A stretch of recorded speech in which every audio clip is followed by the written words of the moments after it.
Hi everyone, today I'd like to talk about the Red Heifer and the Feast of the Lord and how that lines up with the abomination of desolation and the mark of the beast.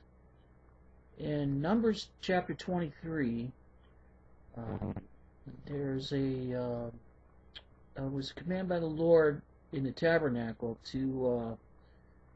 that everything in the tabernacle had to be purified by the blood of a red heifer.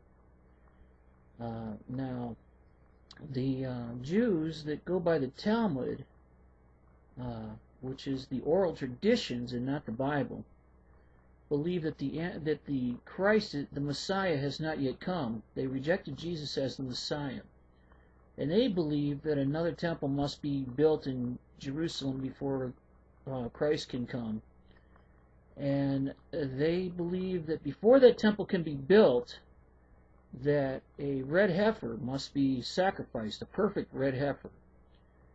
And so they're waiting for this perfect red heifer, and all their priests keep saying, "No, there's no perfect red heifer yet. We haven't found the perfect red heifer yet."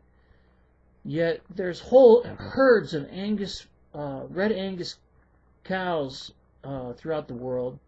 A farmer in the United States named Clyde Lott many years ago took a whole herd of red Angus cows over to Israel to grow them over there so they can have their red heifer.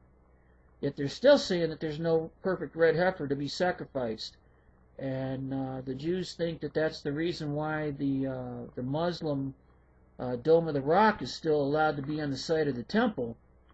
But really remember that the Talmudic Jews are under the Vatican.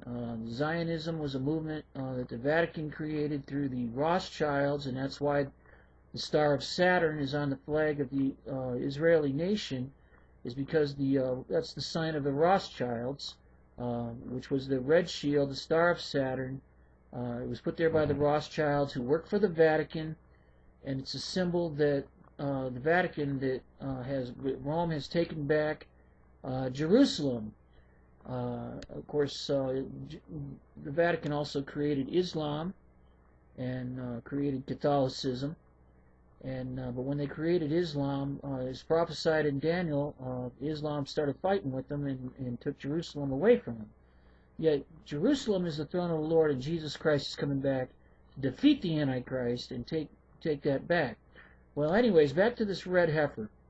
So they're going to sacrifice this red heifer, but they're waiting until the time is right, when the Pope is revealed as the Antichrist, when he takes a seat in the United Nations, and then the Jews will want to sacrifice this red heifer. They'll claim they have the perfect red heifer, and that supposedly will start a war. Remember that the Jesuits work from all sides. They infiltrate the organizations, and they lead these organizations in order to create wars, so that the Pope can appear as the answer.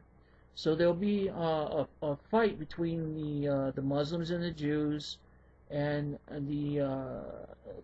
then the Jews are expecting that the Messiah that comes will sacrifice the red heifer. So who will sacrifice the red heifer? The Pope Benedict XVI will sacrifice the red heifer.